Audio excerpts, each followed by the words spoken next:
vampire. It was a clear, starry night with the moon shining bright as we sang songs around the campfire.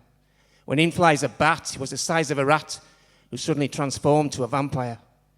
"Good evening," he said. "I wish to be fed, so I followed the sound of your song. There's no need to panic. Let's not make it manic, and I'm sure that we'll all get along." Well, I'm sure that he smelt the pure terror we felt and the blood running cold through our veins.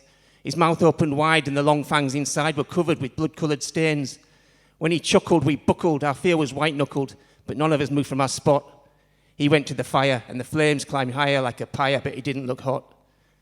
There wasn't a sound as we sat on the ground, as if bound by invisible rope.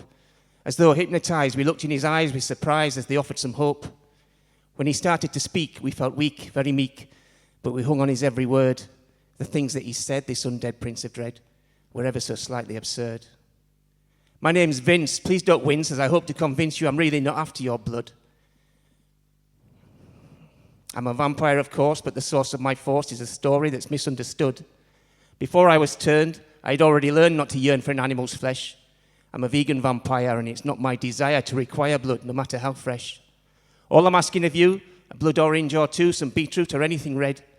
I supplement vitamins, ensuring I fit them in daily to keep myself fed.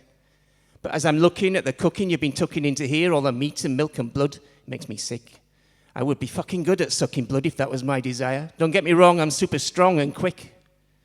The real monsters here are you, so the thing I'm going to do is inject into your neck a new perspective. You will awaken in the morning with the realization dawning that your lives now have a strong vegan directive."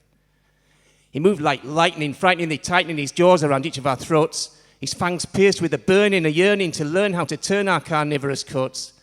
And I started to weep as I drifted to sleep and saw Vincent creep out of sight.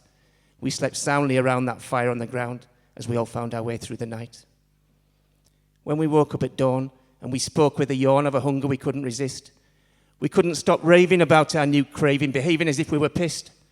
Now we're spreading the word, we're compelled to be heard. No more murder will tarnish our plate.